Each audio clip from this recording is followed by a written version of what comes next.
третьем канале.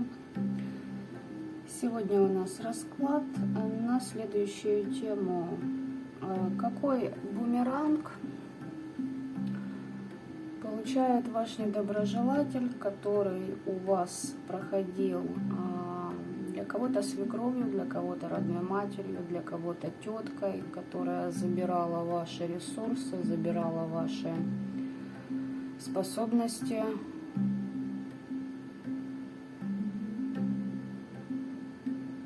Ну а для всех остальных, с кем будет резонировать отлично, возможно, вас это на какие-то ответы натолкнет. Данная тема и то, что вы здесь сможете для себя услышать, подчеркнуть. Итак, расклад необычный будет по энергиям.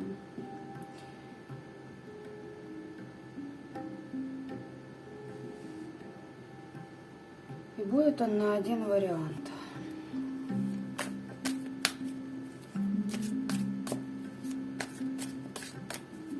Вот предощущаю, что та информация, которая придет, она кого-то из вас повергнет в некий шок.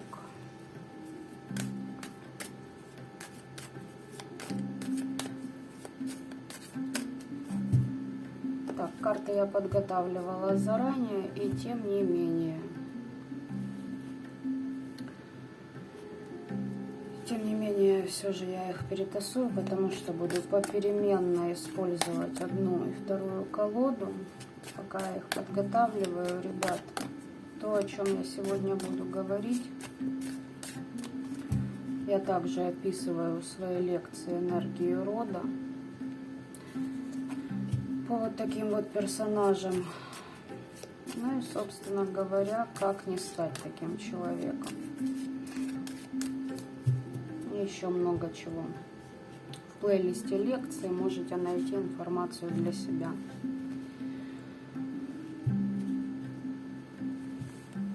Сейчас перетасовываю в этот раз.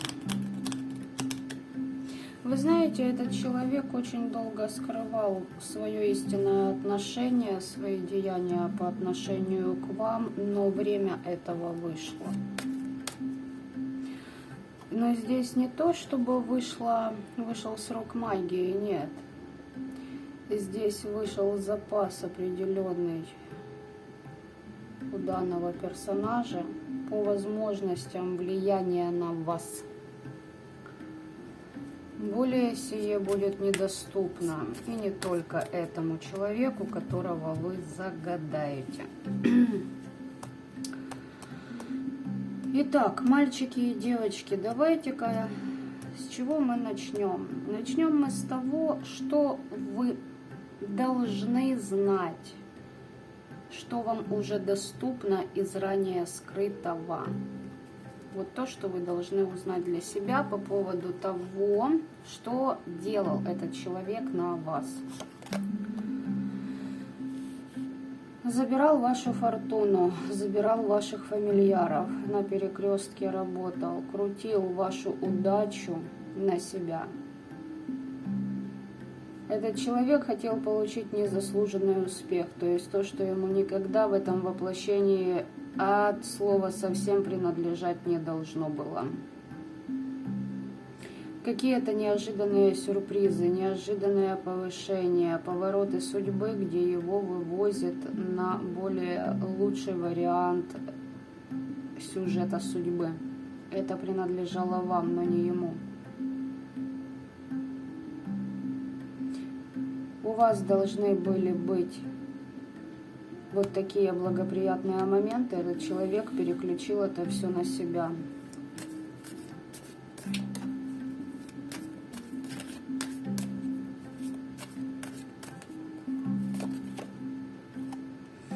Этот человек очень много за вами следил, собирал информацию, проявлял к вам внимание. Этот человек хотел власти над вами, секретничал с другими по поводу вас, выведывал все детали вашей жизни.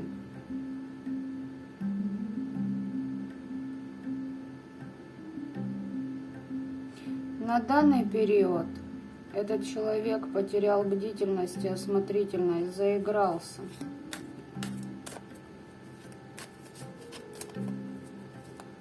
Но в свое время очень как-то так рьяно, хочется сказать, аж трясся, чтобы никто не увидел, как он идет, заказывает, к кому он ездит, что он делает на погосте, когда туда ходит.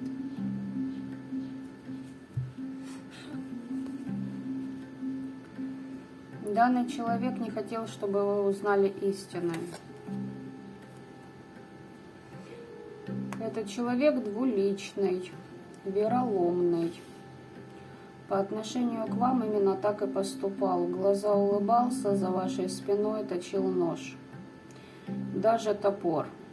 Фальшь, обман, манипуляция. Этот человек разрушил вашу судьбу. Вводил вас в угнетенное состояние. Этот человек хотел, чтобы вы тяжело жили, чтобы вам все доставалось тяжело, а ему при этом легко.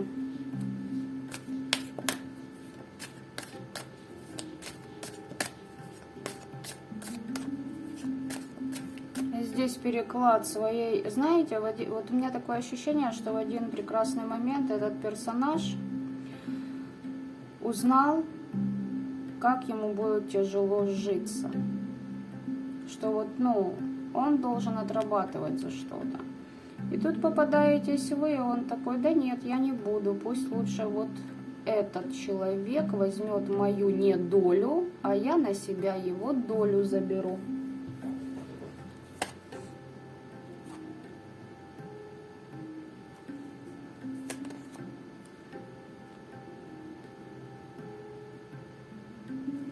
Этот человек как будто о вас распространял сплетни не только в кругу вашей семьи, за ее пределами, знакомым, но и любому, кто бы ему не попался на его пути. И здесь человек обращался к наставнику и к не одному. Таких, знаете, серьезных проектов и атак в вашу сторону было больше, чем 8. Либо каждый год, смотрите сами, в одно и то же время года могло что-то у вас происходить, и вы можете отследить. И здесь не месяцы, не недели, здесь в годах летоисчисление идет. По знахарям бегал. Спрашивал, узнавал, как это все можно сделать. И параллельно учился у них.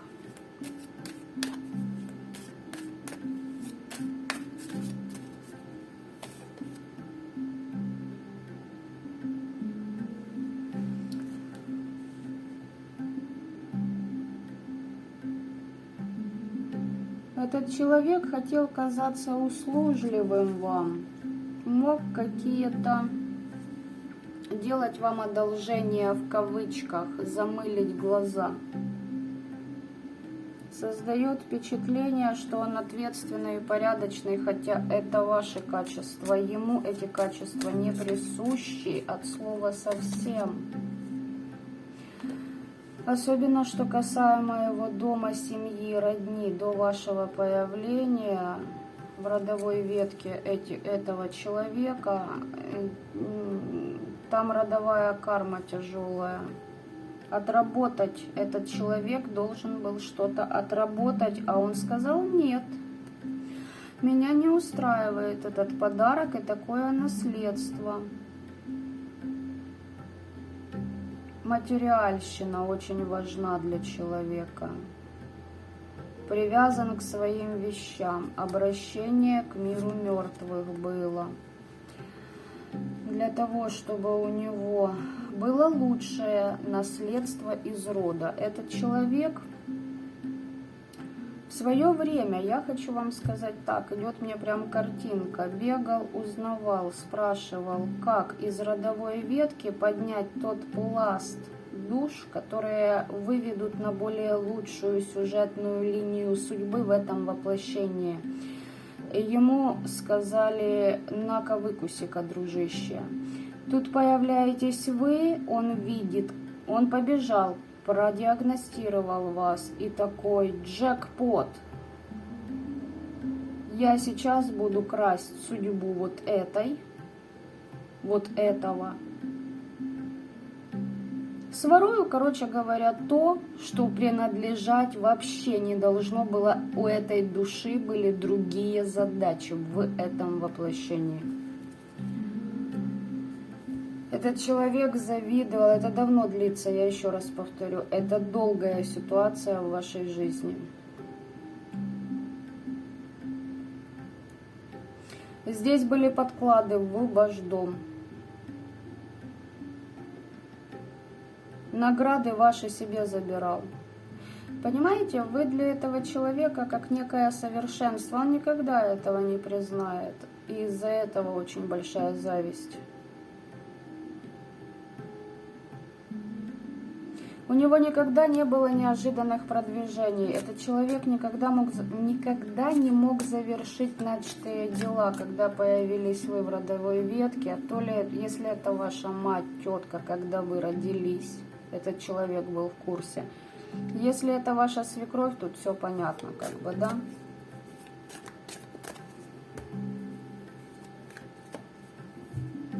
И получается, что менял свою судьбу на вашу. Как только он вас просканировал первый раз, все, у него в голове уже эта идея тут же появилась. Да, приворот и... Приворот ваших ресурсов. Этот человек очень зависит от мнения окружающих людей. Это означает, что данная личность вообще не сформирована была. И вряд ли сформировалась за то время, пока на ваших ресурсах сидела. Я повторюсь, это ваше везение, удача, фортуна, ваша энергия, ваша любовь, ваша власть, ваша знаменитость, ваша популярность. Все. Итак.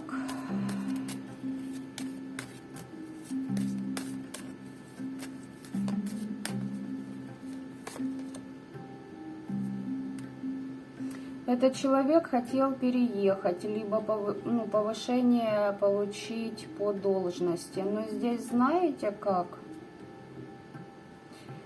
Он еще что-то роду подсунул. Он вас, видимо, как в откуп дал. А для себя духовное возрождение, обмен произошел. Он произвел обмен с низшим астралом для собственного исцеления, для того, чтобы его посвятили в высшие сферы и дали знания. Он думал, что получит нравственное обновление, переедет в другое место жить. Этот человек очень хотел поменять место жительства. Перейти к совершенству хотел. Да. Здесь власть, которая, знаете, по вашему роду идет. А у этого человека родовая ветка слишком много задолжала Вселенной. И привыкла брать то, что им не принадлежит. Здесь власть вашего рода на себя одевал искусственно.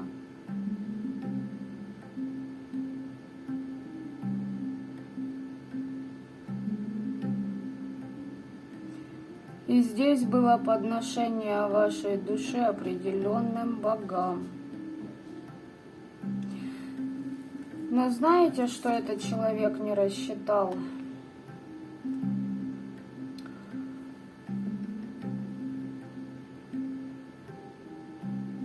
Он настолько глуп, настолько зажравшееся родовое древо, я не могу сказать по-другому, этот Персонаж принес вас в жертву, пришел к этим силам и говорит, типа, на, возьми, а мне дай вот то, что я сказала, да, то есть, ну, жри ее, а мне блага давай. Но не подрасчитал человечек один маленький момент. Вот этот вот, к которому оно обратилось, сказал хорошо. Но этой силе уже было донесено, вот этому Богу, были уже послания предоставлены о качестве вашей души. И он прекрасно знал, что вы в свое время повысите свои вибрации, и тогда у этого Бога будет больше еды, чем одна ваша душа, потому что он будет брать целый род вот этого человека. Всю ветку, всех оставшихся на разных уровнях. Внизу, вверху, здесь на планете Земля.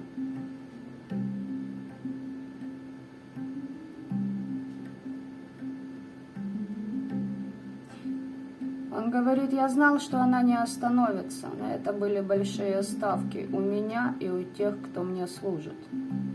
И мы ее все эти года вели. Вели лабиринтами, чтобы она петляла больше и больше делала ошибок. А теперь пришло время расплаты. И ей очень страшно. Этим страхом она питает нас.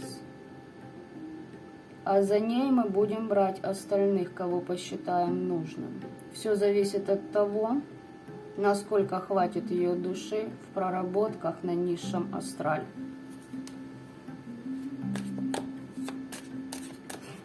Сейчас объясню подробно.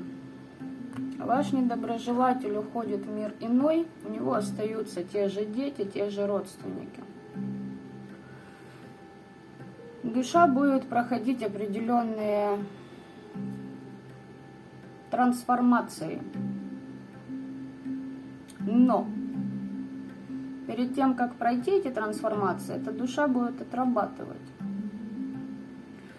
Если в этой отработке не получится выжечь и испепелить вот эту алчность, мерзость и грязь рода, они примутся за тех, кто останется здесь на планете Земля, и остальные души. И здесь душа у человека, понимаете, извините, крайне охуевшая. Очень крайне охуевшая и решившая, что мне нужно все, я достоин лучшего. Здесь человек изначально, понимаете, встал против законов рода, законов Вселенной и сказал, нет, я так не хочу. Хотя в свое время этому человеку нужно было сделать маленький шаг, и ему бы стало полегче с этим всем справляться. И, соответственно, ему бы силы и родовая ветка помогали. Но он этого, из-за своих обидок, из-за своих травм, комплексов, понимаете, решил пойти по этому пути. И здесь не просто пошел по этому пути, он еще с неким обманом к высшим силам пришел. Вот так-то.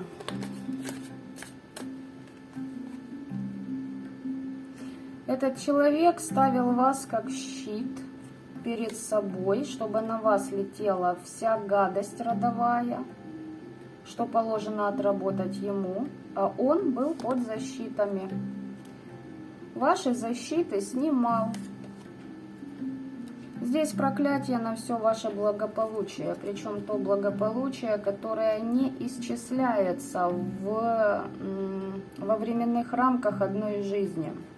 Здесь благополучие рода, тех душ, тех энергий, которые привели вашу душу на эту планету с определенными своими целями. Вот эта мразь влезла. Но, повторюсь, что на данном этапе вращения планеты Земля несправедливости не существует. Хотя по вот этому варианту я могу сказать, что здесь исключение идет. Знаете в чем? Вы не должны были получить вот это все. Не должны были просто-напросто. Это не ваша карма на это воплощение.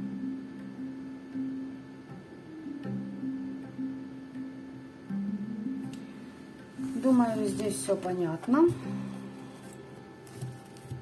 Переходим к следующей тематике. К следующим вопросам. По поводу этого персонажа.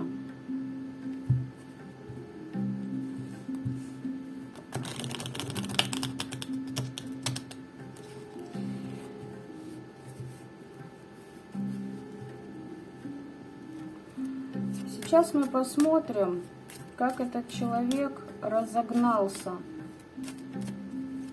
и обнаглел за последние 1,5-2. Короче, для кого-то с 18-го года основательно. Для кого-то за 20-й, 21-й, 19-й. С 18-го года давайте, потому что там пошли определенные накаты. И этот человек очень испугался. И решил, так сказать, повторить на бис.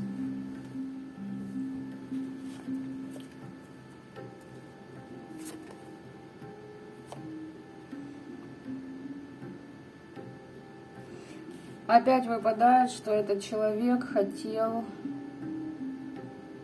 часто путешествовать, либо куда-то переехать, хотя мог не подавать виду. Хотел перемен. Элементарно куда-то слетать в другую страну. Но это было предписано вам. И он думал, ему, видимо, нагадали, что это все он получит, а не получал. И он не мог понять, какого хрена ж так происходит. А к вам постепенно начало возвращаться то, что принадлежит вам. У этого человека были планы, что он на всю жизнь вашу и на свою вот эту программу наложил. Но здесь вмешались высшие энергии, вы сами видите, что происходит. Естественно, данные персонажи не могли таких вещей видеть, предвидеть. Их никто о таком не предупреждал. Крадники. Начал делать крадники. Попытки точно были. Почему? Потому что этот человек начал терять веру. Он начал получать намеки от Вселенной. Что-то украли у него. Могли квартиру обнести, своровать что-то крупное.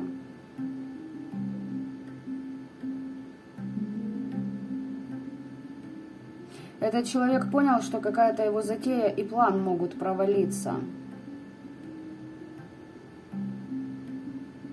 И у него начались проблемы с головой.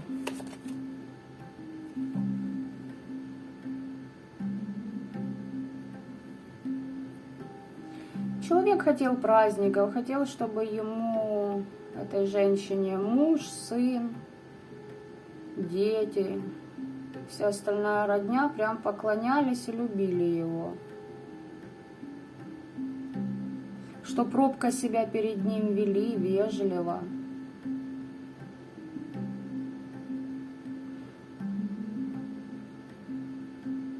Для кого-то здесь могло проиграться, что реально на деньги кто-то этого человека кинул или резко потерял в деньгах.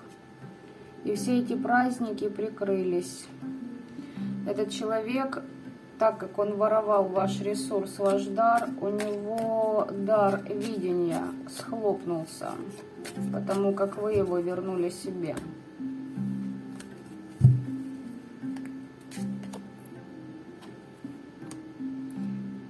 Здесь вы могли куда-то отправиться в путешествие и тем самым запустили цепь обратной тяги.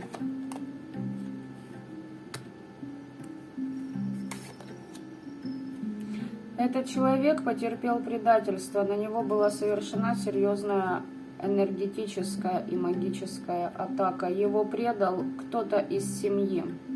И он понял, что все привороты, все воздействия на сына, на мужа, вот эти мороки, когда женщины делают на себя, чтобы казаться белыми, пушистенькими одуванчиками в глазах людей, рухнуло, просто обломилось конкретно. Здесь вы могли поменять место жительства, вот.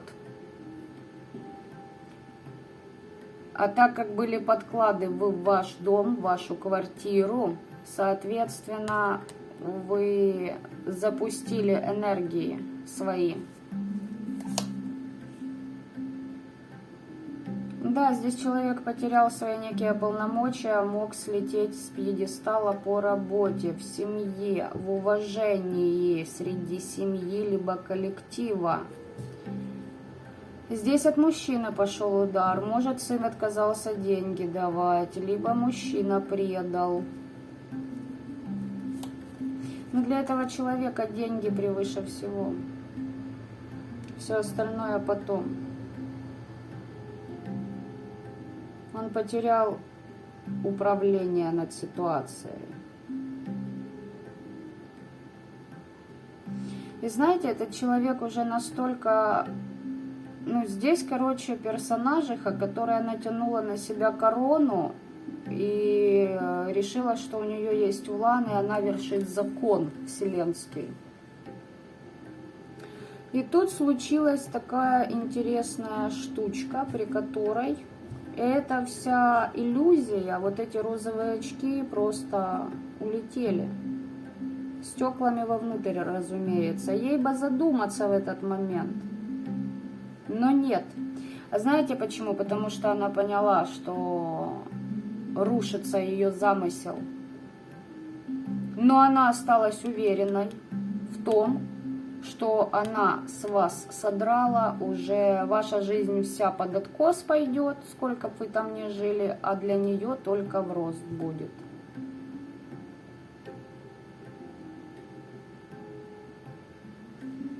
Удачные дела провалились.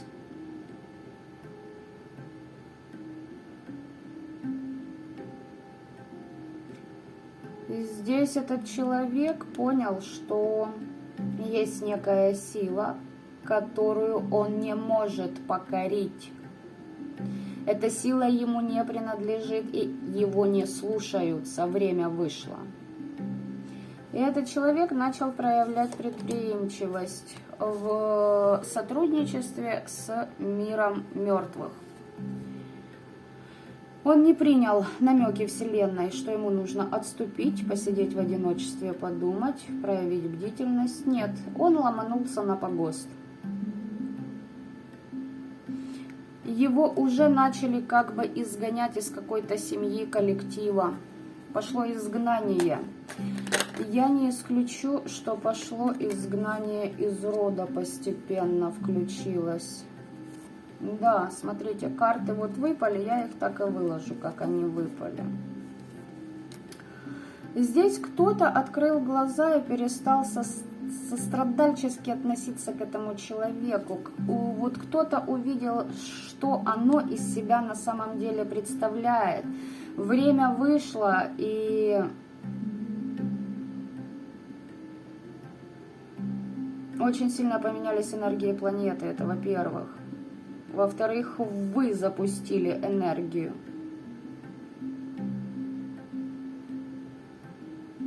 И рухнула.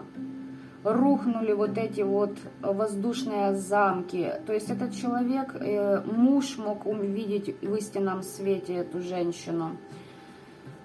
Сын, именно мужчина какой-то прям вот перестал вкладывать в нее.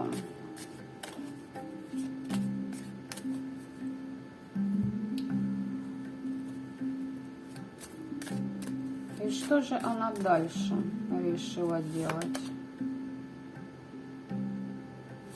Тройку мечей. Тройку мечей решил этот человек делать дальше.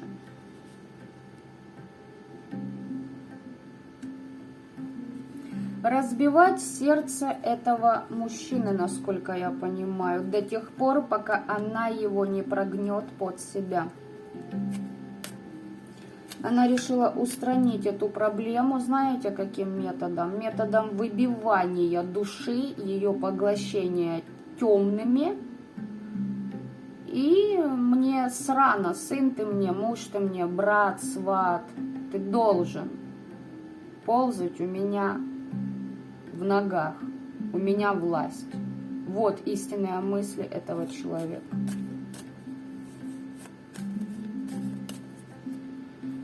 Поломались все ее магические работы.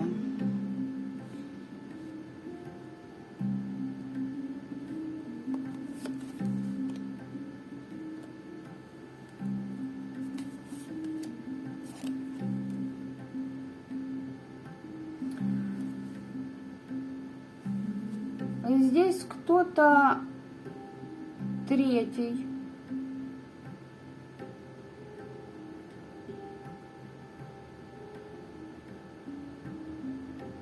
прям как указала этому мужчине на эту женщину, которую мы смотрим.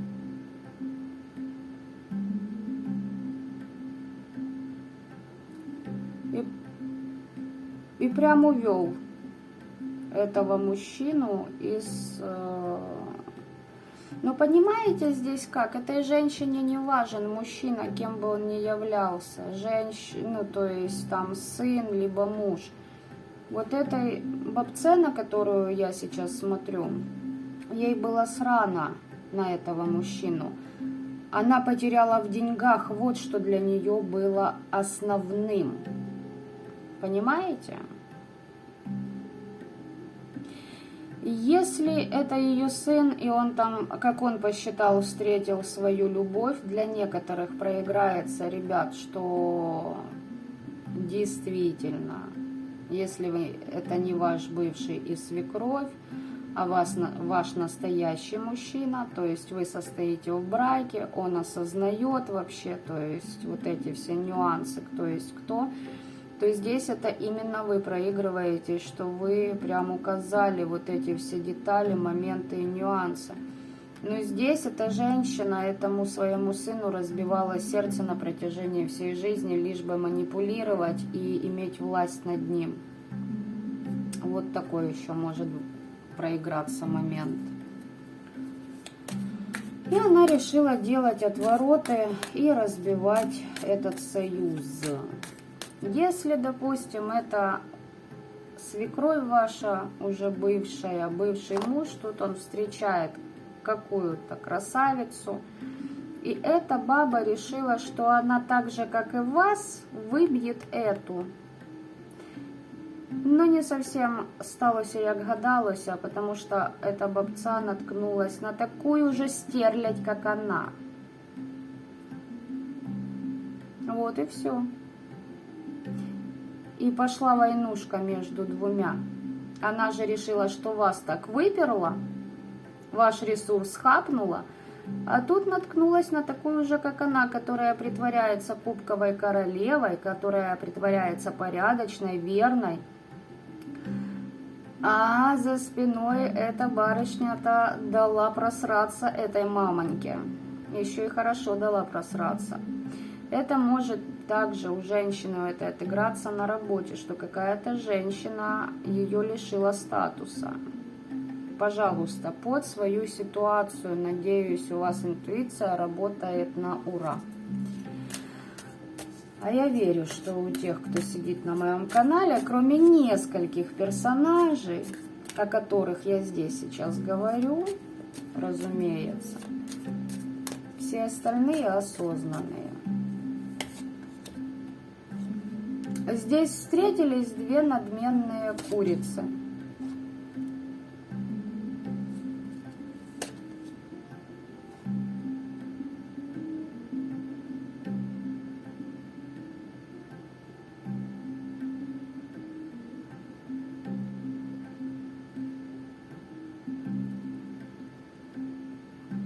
Здесь и одна, и вторая, и, понимаете, здесь одна и вторая реально считали себя императрицей, причем надменной, и каждая из них, это раньше магию чуть довеяла, на кого ни попадя, это, и здравствуйте, привет.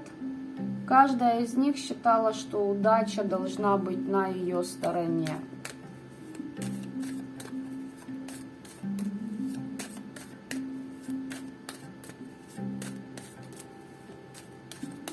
Если для вас проигрывается ситуация, о которой говорю я, это бывшая свекровь, бывший муж, который встречает какую-то харю сразу после того, как он попытался, возможно, к вам вернулся, и вы его просто отшили, здесь он встречает вот эту красопетушку,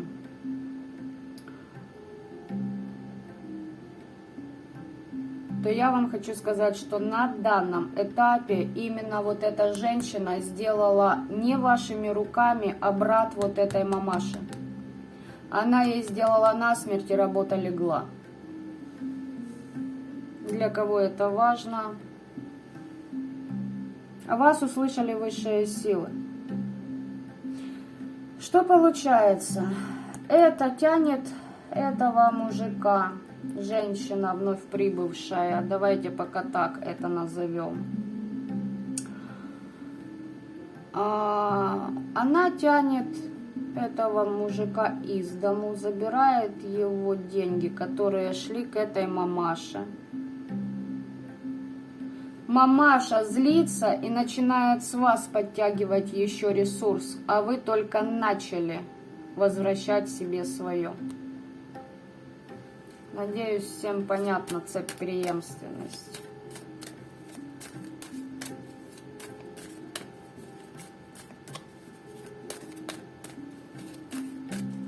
В этот же момент эта женщина, которую я сейчас рассматриваю, отдает в уплату темным силам своего ребенка. В данном случае это этот король мечей. Причем сделала она это осознанно. Из-за злости, потому что он, видите ли, понес деньги мимо ее рта. Ей плевать, с кем он будет. Лучше, чтобы вообще ни с кем не был. А исполнял обязанности мужа этой женщины. И еще для практиков, девочки, если смотрите на какую-то отстраненную бабу, допустим, по работе у вас, да, вот затыки с ней. Я вам хочу сказать такой момент, что в виде короля мечей могут проигрываться ваши духи-помощники, силы, энергию рода. Опять же таки, надеюсь, здесь большинство осознанных личностей. И вы понимаете, о чем и какую информацию можно достать даже из этого повествования о бытовых моментах.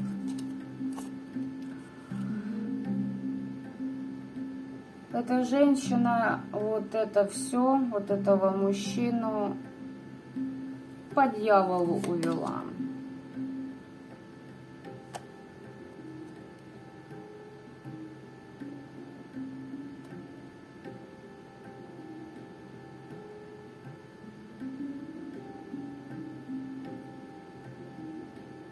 Вызвала дьявола, говорит, давай-ка ты мне услугу предоставишь.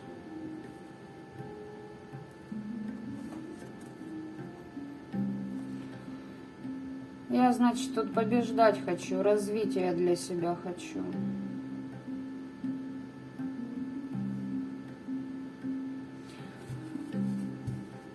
И бывшая свекровь, и какая-то там вашего бывшего, и одна, и вторая обратились к дьяволу. Для кого это актуально, для кого не актуально. Эта женщина начала воевать с какой-то женщиной другой. Это факт. И та, я сейчас эту пока не смотрю, я смотрю эту бабу. Она обратилась к дьяволу. Четко и конкретно то, что я сказала, отдала в уплату своего ребенка вот этим силам. Если вы смотрите на свою мать, ваша мать теряет каких-то охранцов, наносит вам удар, лишает вас возможности выйти, либо забирает то, что вы только начали нарабатывать, и идет с этим к дьяволу, якобы несет вас ему на блюдце. Хочу, говорит, побед и успеха, на опять ее возьми. В уплату долга, как говорится. Она же там что-то себе поднаработала. Давай, бери.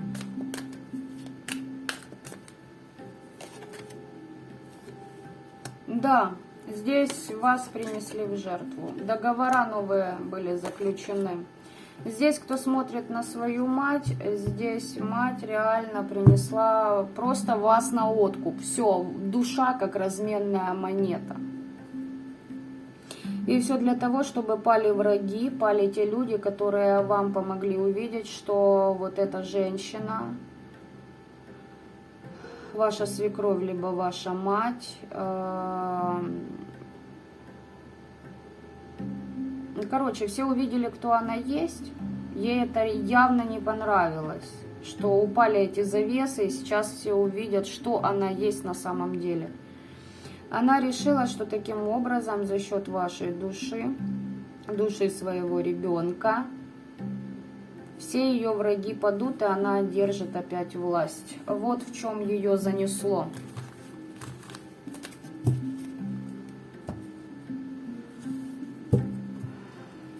Переиграла малеха. Ну, то есть здесь человек зажрался до одури. То есть магия получилась раз, магия получилась два. Этот человек не учел, что в свое время, если это ваша свекровь, что вы не опустились до ее уровня, чтобы такими методами отвоевывать этого же ее сына от нее. Вы просто отпустили эту тряпку к ней под юбку и пошли своей дорогой. Она решила, что она вас победила. Вот так-то. И подумала, что она теперь всесильная, могуина. Для кого актуален этот момент? Для кого актуально? Вы смотрите на свою мать, я вам хочу сказать, что здесь степень охуевания еще более глобальная, чем в вопросах со свекровью. Почему? Потому что здесь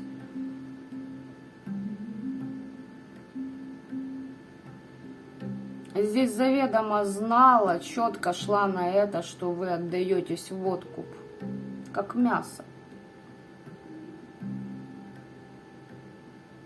Лишь бы ей здесь и в этом воплощении было хорошо. После нее хоть трава не расти. Итак, дальше я смотрю наказание для этих красавиц. В кавычках. Зачастую такие женщины уродливые, и их душевное уродство вылазит на физику. Это легко заметить. Обмена с людьми нет от слова совсем. Все люди, которые велись на ее мороки, считали ее благородной, раскусили ее.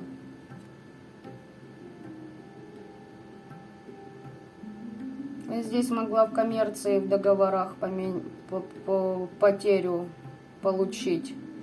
Могли уволить. Это все по справедливости. Запустилось все, колесо справедливости погнало, подключились и подключаются определенные энергии вашего рода.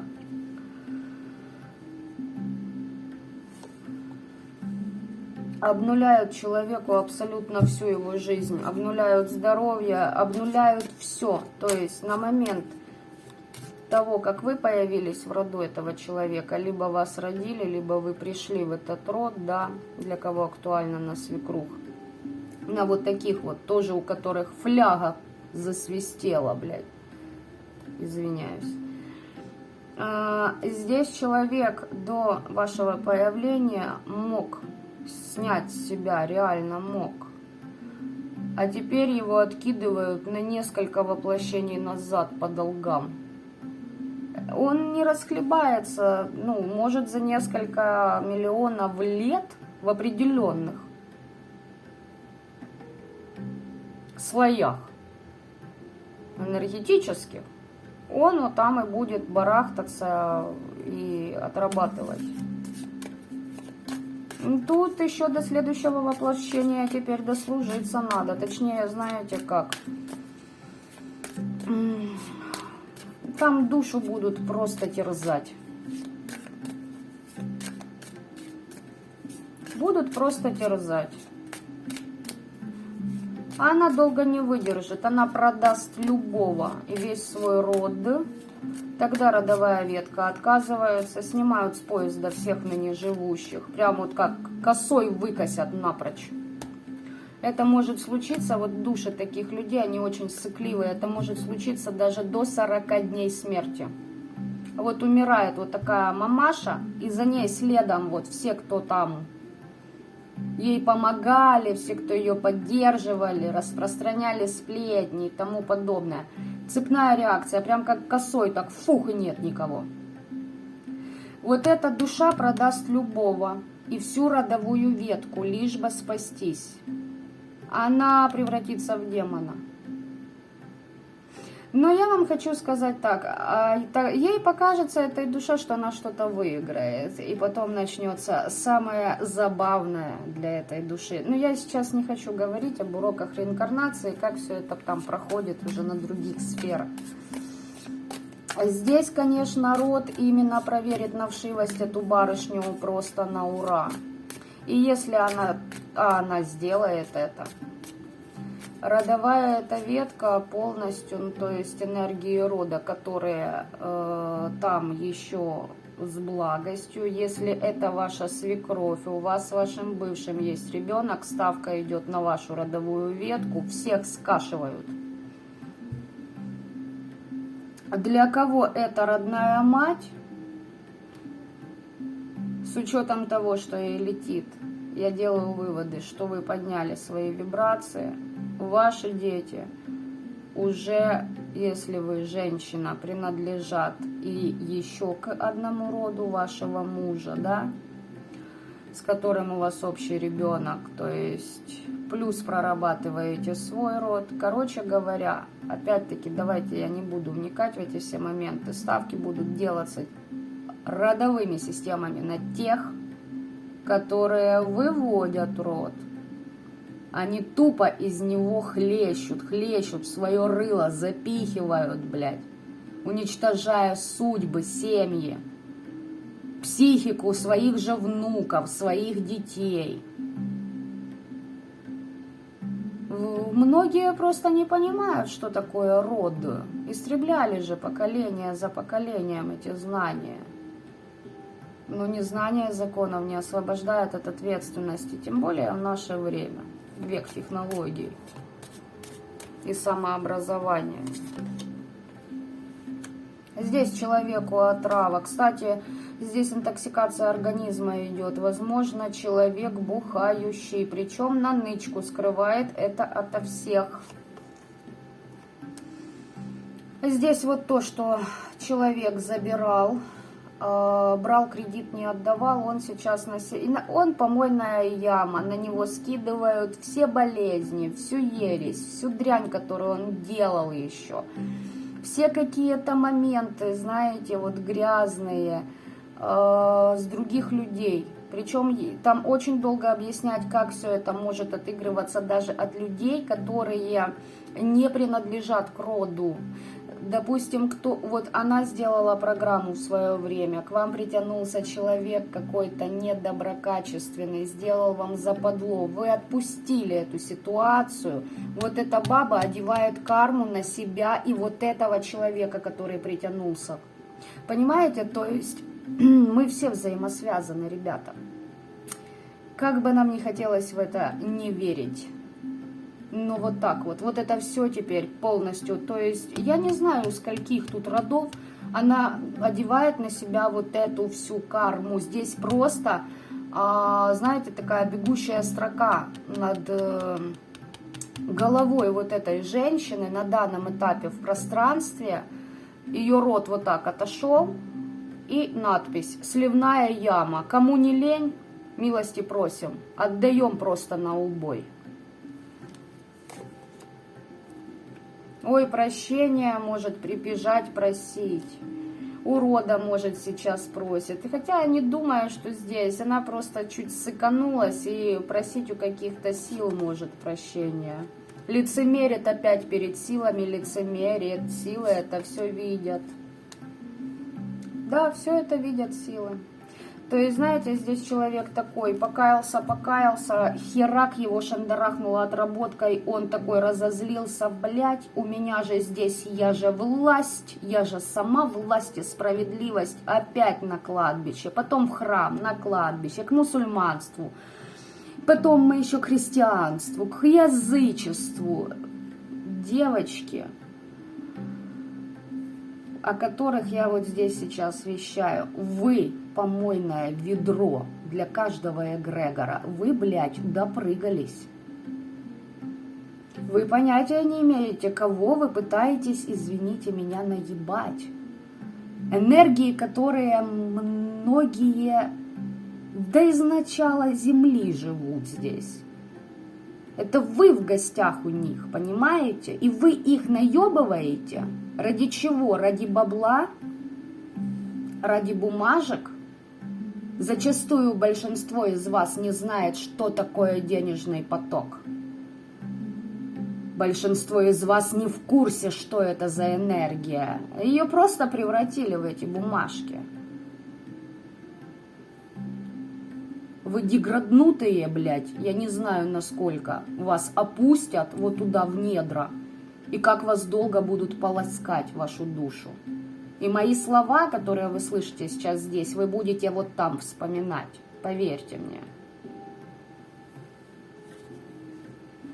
Есть люди, которые знают, как устроено там внизу, там вверху. И как на самом деле вот здесь нам нужно сосуществовать. И как на самом деле энергии пропускать. Эти люди есть, поверьте мне. И они прекрасно знают, о чем я сейчас говорю. Вам такого не покажут. Вы недостойны таких знаний. И никогда не были достойны. Ваша душа не просто так пришла в такой род, который задолжал. Поверьте, ваша душа просто задолжала этому роду. Может, вы кого-то в прошлой жизни просто истребили, семью. И вот вернулись для того, чтобы ее поднять. А вы решили поднимать свое чрево, свою похоть за счет ресурсов других родов, других людей.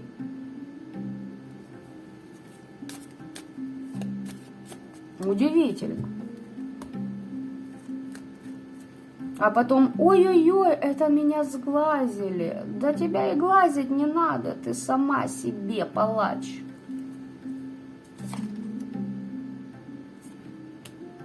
У человека начинаются неприязни со всего окружения. Все люди с неприязнью относятся к этому человеку, заставляют прогибаться. Здесь человек, либо наркота, либо бухло, либо постоянное лекарство.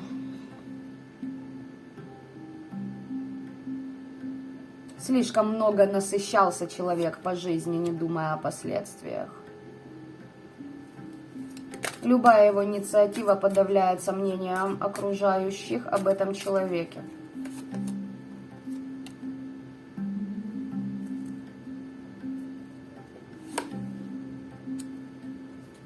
Здесь к этому человеку приближается определенная энергия. Энергия родовая. Это родовая ветка из мира мертвых поднимается. Ребятки, кто заключал договора, кто понимает, о чем я, вас услышали. Вы договорились. Все.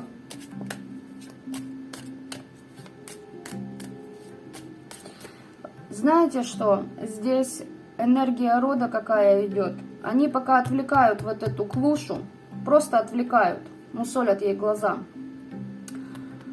Они радуются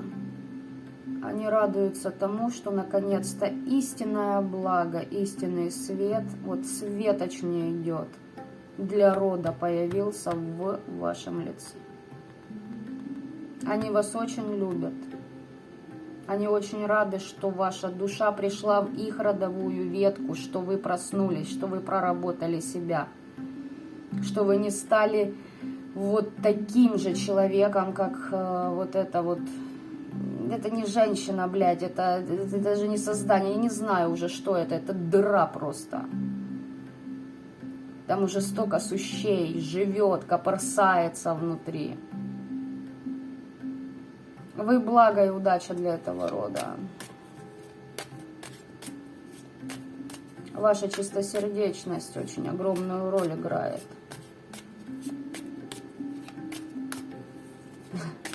Понимаете, вы человек, который испытывает счастье, не сплетничая о других. Вы сами по себе генератор изобилия. Вот так вот. Вы дар богов для этого рода. Вот такая фраза мне идет. Здесь уже было принято решение насчет души этого человека несколько месяцев назад. Может, для кого-то в этом году, для кого-то в 21-м, для кого-то в 20-м, 19-м, но с 18-го года эта вся махина просто начала разворачиваться более глобально. Здесь принято решение поставить человека на последний выбор, поставить его перед искушением. Замутнение рассудка полное, предки, духи рода этого сделали. Я же сказала, они просто отвлекают, пока делаются реальные, серьезные дела, решаются. Предки, духи рода разочарованы в этой красавице, они понимают, что они зря эту душу впустили в свой род, они будут ее изгонять. На какое искушение поставили ее? Слушайте, здесь треугольники, здесь и защиты сдирала, и в треугольники вгоняла, семьи рушила, на детей влияла, третьи лица подговаривала, сплетни распускала. Намеков не понимает данный человек от Вселенной. Вселенная срать хотела на таких, ей сейчас не до разбирательств. Времени было, извините, господа, чрезмерно дохуя для каждого из нас. Даже если вам только сейчас 20 лет, вы намного шустрее прорабатываете новую энергию. Это дети другого поколения, других цивилизаций абсолютно. То есть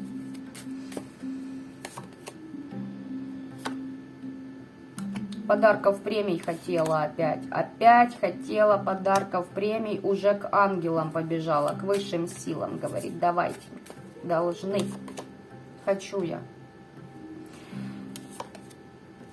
Здесь родовая ветка.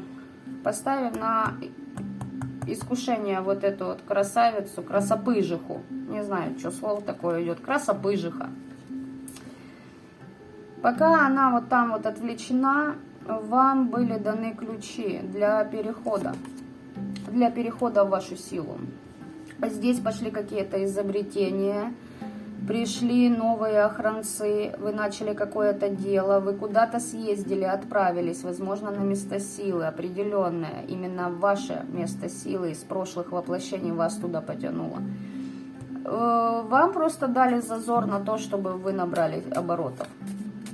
Дабы вдолбить одной волной и снести к ебени всю ту мерзость, которую она творила, но чтобы эта мерзость на ней закольцевалась. И срано, на каких она измерениях там будет, внизу или вверху, ей теперь пахать этой душе и пахать еще.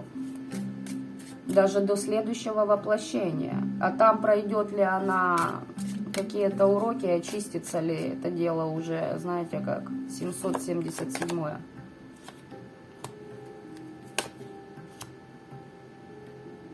Ну, вы представляете, опять, новой жизни она, говорят, хотела, ну, вами жертвует. Человек тупо не тормозит, понимаете, вообще не тормозит. Ему в лоб, по лбу, ноль, вообще ноль, отшибленная. Вам известия об этом приходят. Вы повышаете свои вибрации, вы свой чакровый стол прорабатываете, вы избавляетесь от вот этих всех подселов на сердечной чакре. ей это все, соответственно, назад летит. У вас новая жизнь идет. Теперь в жертву будут приносить истинно те души, которые, ну, зажрались. Борется с вами, борется изо всех сил, бесится человек. Его аж выворачивает от того, что вы взяли. Знаете, в чем парадокс? Это ваше. И она знает, тварь, что она взяла ваше, но ее бесит, что вы это вернули себе назад. Нормально это вообще, блядь? Нормально? Ох, вас там выебут по полной программе, девочки. И я вам говорю, блядь, вы еще не представляете, что такое ад. Вот вам карта даже вылетела. Девяточка мечей. Будете, блядь, у самого Люцифера, сука, в ногах валяться, блядь. И он вас будет иметь. 100 лет, следующие 100, 1000 лет, миллиарды, блядь, лет. На поклон будете возле него, прям в ногах, я говорю, будете вылизывать все, будете так падать. Из-за страха.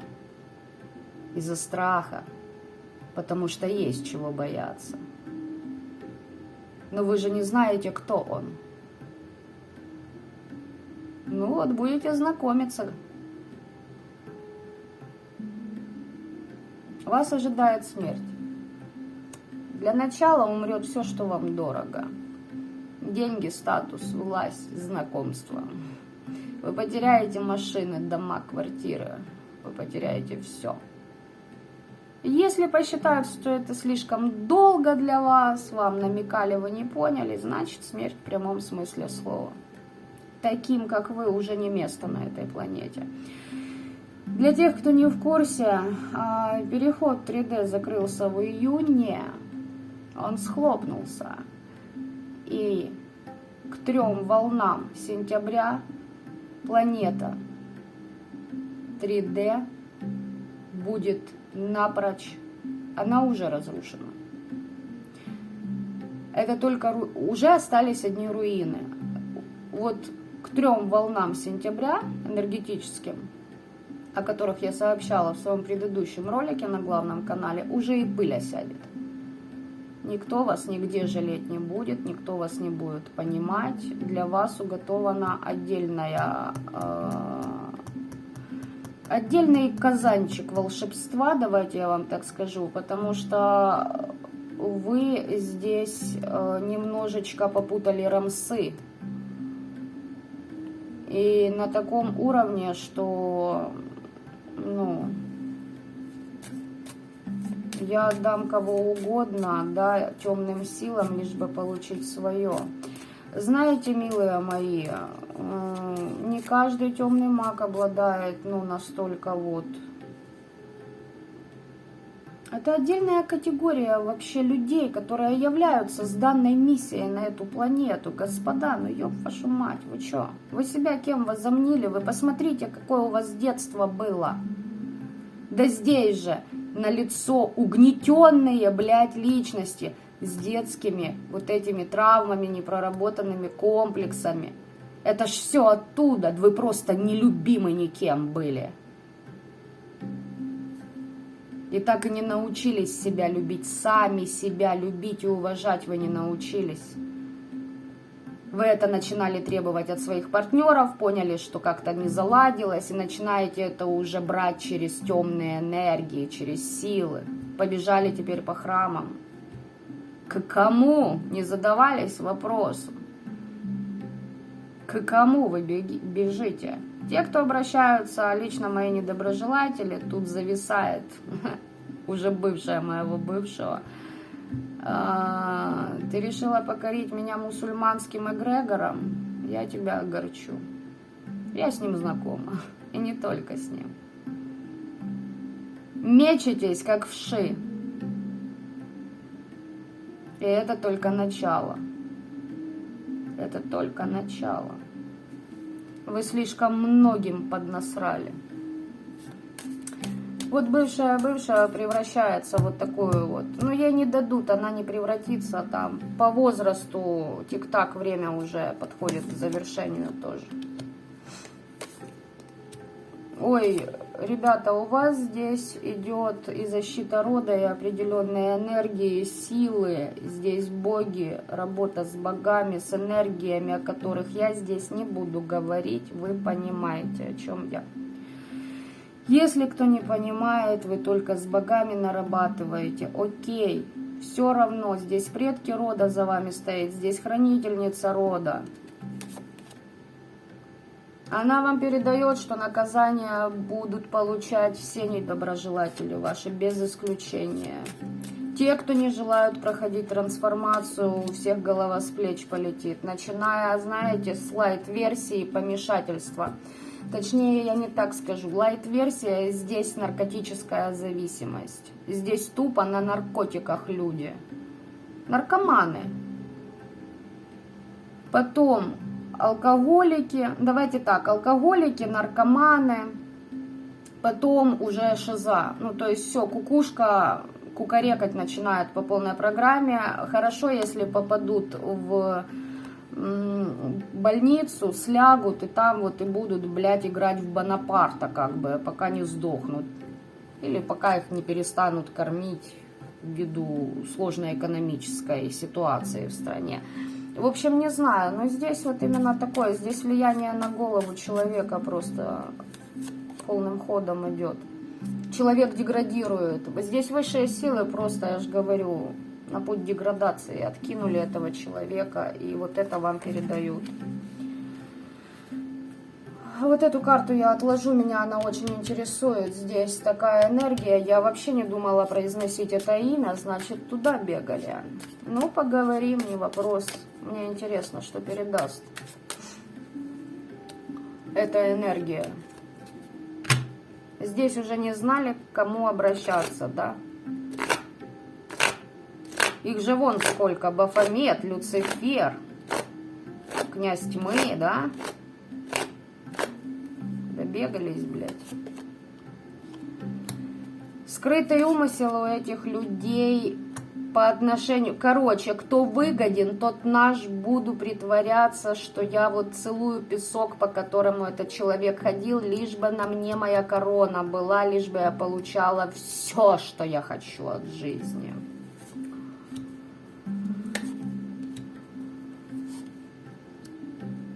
Здесь вы исцеляетесь от подселенцев, от именно неупокоенных душ. Работа по храму. Для многих из вас выход из-под влияния христианского эгрегора идет. Вы исцеляетесь, вам ключи высшей энергии передают. Влияние этого человека на вас полностью завершено. Все, вы получили... Ну, здесь ваши заговоры сработали, молитвы сработали, ваши обращения к высшим силам сработали. Кто практики, прекрасно знаете силу вашего слова, вас слышали. Так.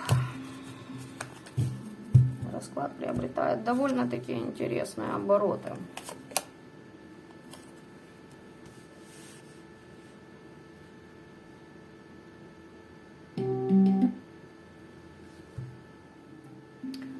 Ничего, как говорится, не происходит просто так. У меня даже закончился один трек, начался второй.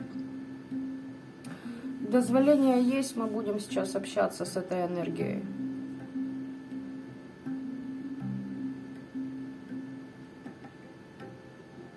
Во-первых, вы очищены от его посланцев к вам.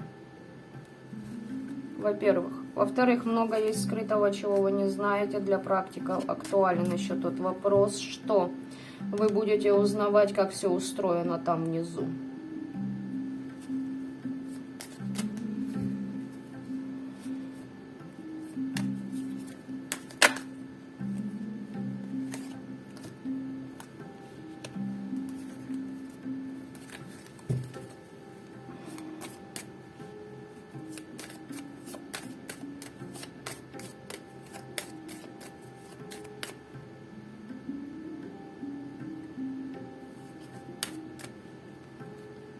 Ребят, я сейчас подвисну, потому что я должна вам дать верную информацию.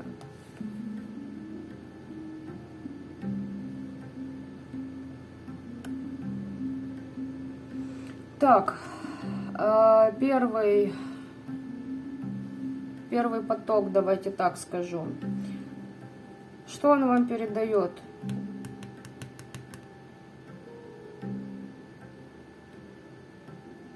Для тех, кто, может, запамятовал, общение с Люцифером. Кому-то из вас придется принять неотложное решение, вас быстро поставят на этот выбор, вы должны будете сотрудничать с Анубисом, с богом смерти непосредственно. Вас будут посвящать в то, как устроено на самом деле на этой планете то или иное место, для чего оно создано, кто, когда, для чего, с какой целью оттуда выходит. И вы должны будете для себя решить, либо вы идете дальше, либо вы по сути остаетесь именно на том уровне, где вам удобно, комфортно.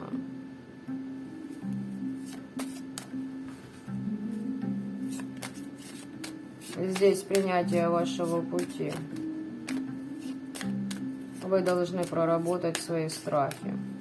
Все далеко не так, как вам может казаться на первый взгляд, много информации искажено.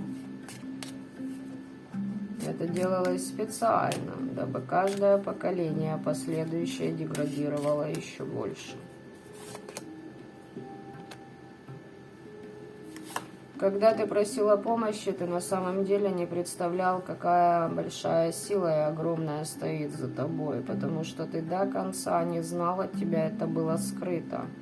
Кем ты являешься на самом деле, проводником чего ты можешь быть.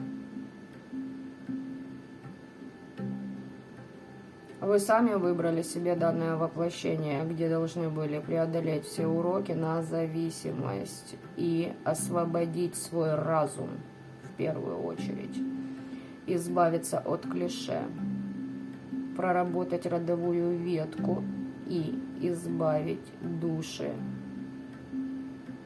от навязанных и неверных крамол.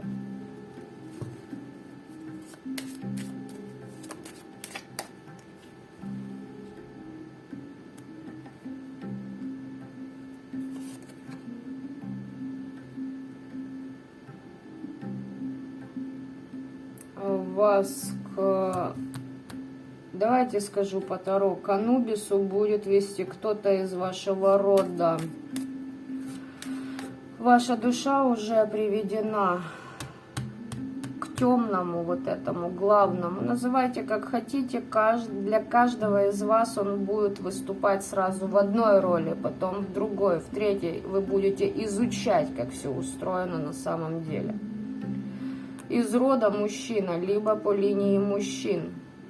За вами авторитет, привели вас и показывают, смотри, он может начать делать то, для чего вообще изначально души воплощаются на этой планете. Вы отказались от внушений. Вы именно тот человек, который просто разорвал вот эти кандалы и сказал: нет, я так не буду. Причем вы сказали это не только своей семье, родне, которая вас порабощала, вы это сказали во всю Вселенную. Мне срать, вижу цель, не вижу препятствий. Вас будут учить дипломатии, ловкости, независимости.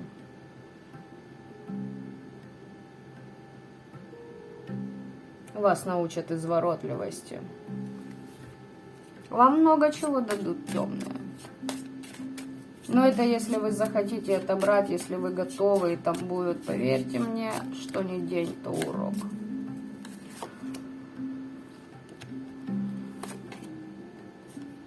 Вам будут показывать, кто вас хочет закрыть, прикрыть, кто хочет ограничить вашу свободу передвижения, действий, кто будет нападать на ваши ресурсы, на ваши блага, на вашу связь с окружением, на вашу семью. Вы будете получать откровения о том, как и при каких условиях вы избавляетесь. Вы будете получать знания о ритуалах. Ритуалы для каждого из вас будут свои из недр вашей родовой ветки. Здесь вы будете прорабатывать урок на духовную нищету рода. Вы будете отсекать ненужных, потому что они более незначимы для рода. Здесь зачистка рода идет.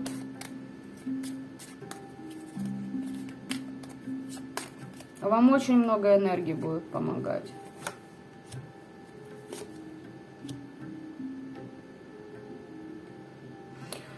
Вы будете приводить к вот этому товарищу и указывать именно на те души, которых нужно обсудить, и он уже будет выносить вердикт. Да, да, нет, нет, это ваш путь. Кто-то называет это воином света, кто-то это называет чистильщиками. По-разному, но это не говорит о том, что ваша судьба и предписание работать с миром мертвых. Ребята, мыслите шире, это лишь одна ступень. Поверьте, это всего лишь одна ступень. У вас будут договора, обмен, дела с этими энергиями. Вы будете учиться, за вами стоит род. Вы правильно подошли к изучению магии. Вы увидите воочию, как начнут происходить чудеса.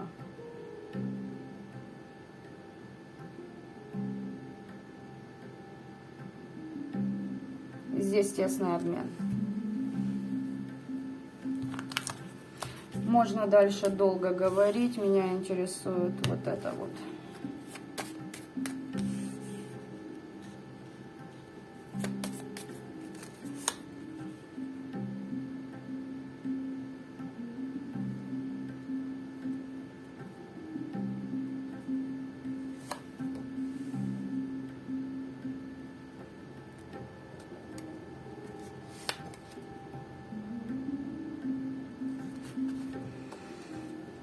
Так, господа, товарищи, что я вам хочу еще сказать? Проработки, будьте осторожны на поворотах, темные не так просты.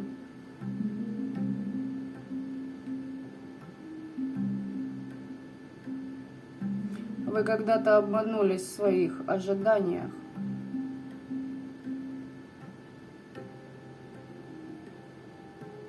И слишком много клеветы было в ваше пространство привнесено. Вас очень многие пытаются опорочить. Дорисовать вам свою гадость, свою грязь, потому что могут судить лишь со своей колокольни. Будут неприятности. По 8 мечей я вас предупреждаю. Проработки будут, блядь, жесткие. Реально жесткие.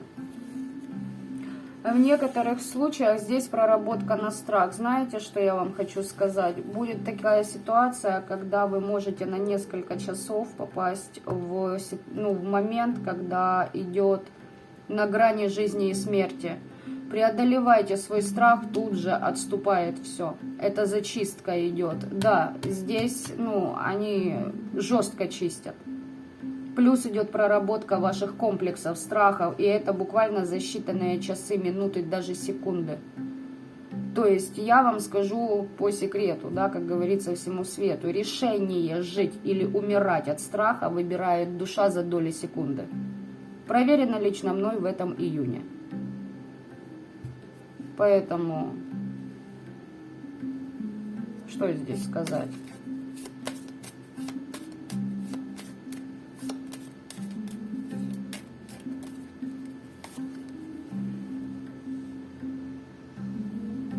Да, здесь, ребят, проработка себя как личности пополощут. Будет борьба, будут вызовы, будете учиться разбираться в практиках, в людях, во всем своем окружении будет идти зачистка, вы будете исцеляться.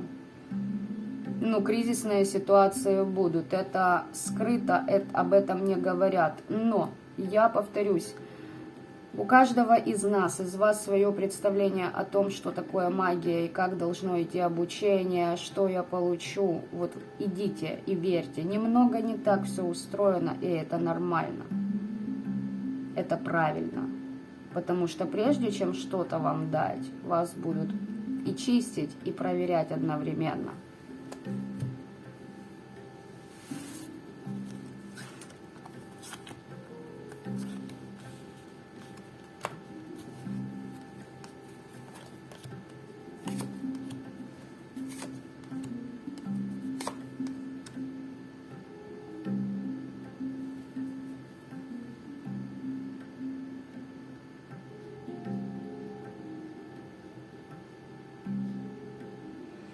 Кто-то из вас здесь отрекся от учения. Возможно, в прошлой жизни вы не взяли свой дар, возможно, в этой. Здесь уроки от высшего суда. И будет идти зачистка этих вот еще каких-то остаточных моментов. Вас обучают магии, вас будут этому обучать. Истинной магии. Вам будет открываться истинное знание о том, как все устроено.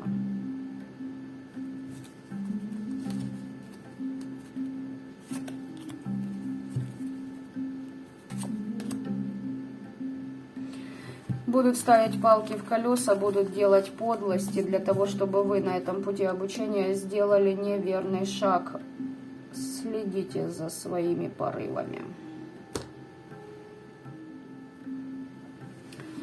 Итак, ребятки, я прерывалась, потому что нужно было закрыть определенные двери, которые открылись, которые нам позволили открыть. Фух.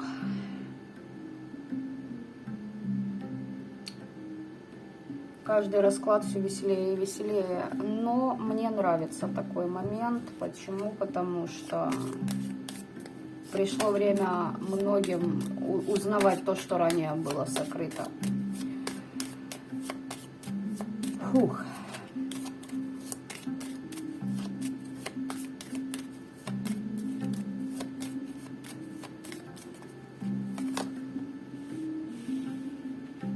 Финальный успех вас ожидает с опозданием, с отсрочкой, девочки и мальчики, но все в ваших руках. Сила в сопротивлении. Просто выдержите эти все проверки. Это всего лишь стереотипы разума. Все это стереотипы разума.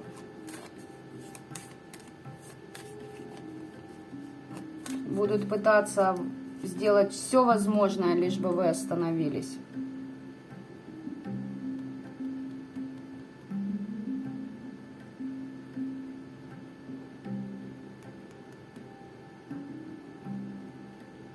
Будьте готовы к этому. Вы под защитой. Вы под защитой очень проработанных душ из вашего рода. Доверяйте пространству. Расплату ваши недоброжелатели получат однозначно.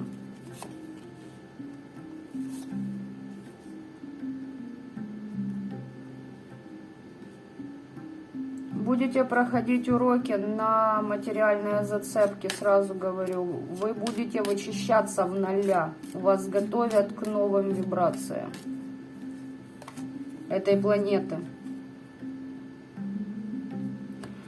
Да, вас будут ставить на распутье. Здесь будут и лжецы, которые будут делать вам и насмерть, и запускать на вас свои болезни, перекладывать, грусть будут, страдания, свою немощь, плохое самочувствие. Это лжецы в вашем окружении. Пока вы их держите рядом с собой, до тех пор вас будут лупить.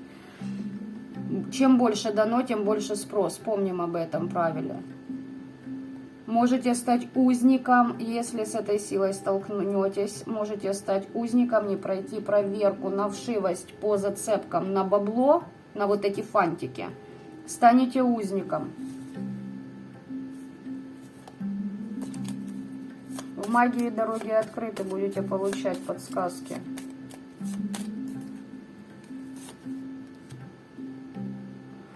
Те, кто выберут деньги, будут из позиции алчности действовать, тут же на вас будет прилетать работы других практиков. Вас будут штрафовать жестко.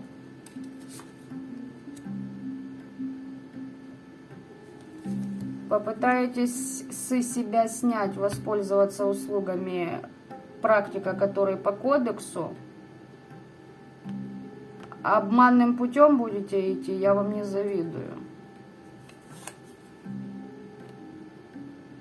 Здесь какая-то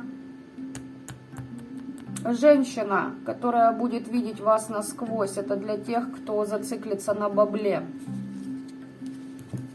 Она вас насквозь будет видеть, ребятки.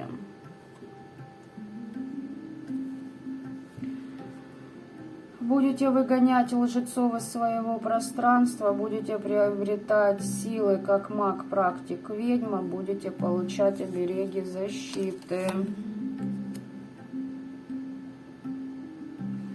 Для тех, кто пойдет по пути, деньги все-таки... Вот я вышла и получила силушку истинную. Да нет, солнышко, это просто лишь очередная ступень. И все, это просто легче сейчас увидеть, узреть, поймать. То есть здесь переживайте за то, что вы, накопив запас благости, сливаете, если есть зацепка на бабло. Тут же. Вам голову с плеч, вы повторите судьбу вот этой бабы, с которой я начинала, только чуть в ускоренном режиме.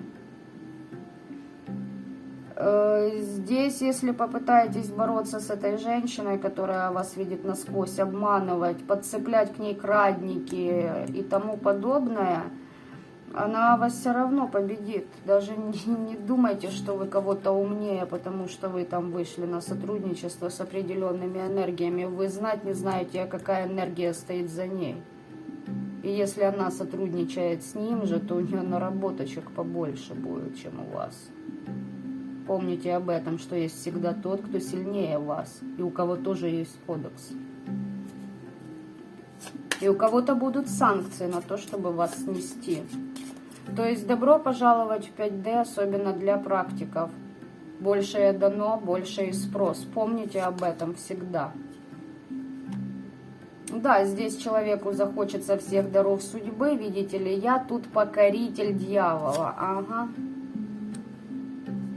Для тех, кто идет по этому пути, выметает лжецов, получает себе обереги. Здесь новое сотрудничество, десятка пентаклей. Знаете, как вы от вот таких практиков, не прошедших вот этот урок, просто ресурс их перетекает к вам. Кто неблаговидно будет поступать по отношению к вашей персоне.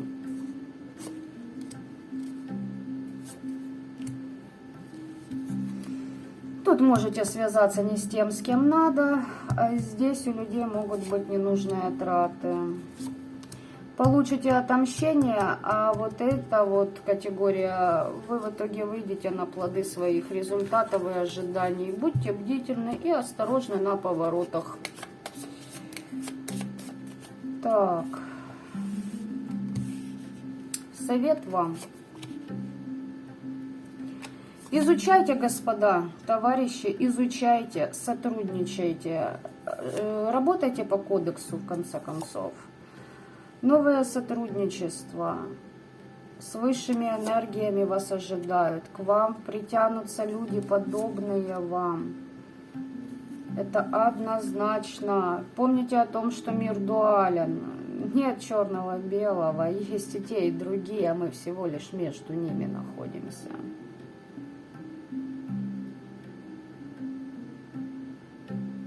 Здесь порядочные люди к вам идут, вы вместе будете обучаться новым энергиям, новые знания получать.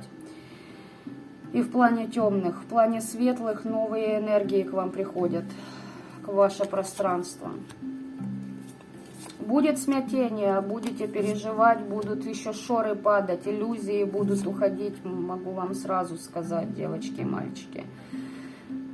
Будут и приговоры лететь к вашим недоброжелателям, но здесь больше усилия на обучение вам нужно. Здесь будут и неблаговидные практики, которые будут пытаться содрать вашу энергию, вашу силу через подселов. Справитесь со всем.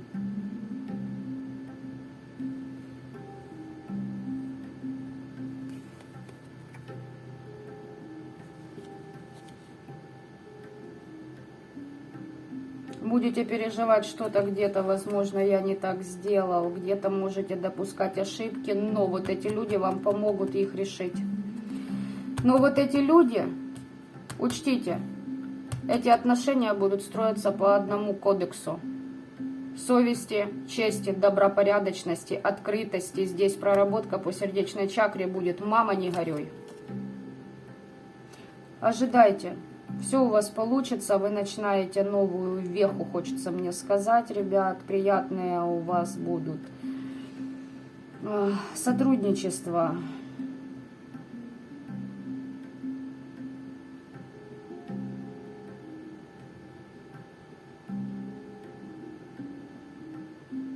У вас пойдет облегчение от воспоминаний о прошлом, о том, как жил ваш род, не только вы, ваши вот предки в века.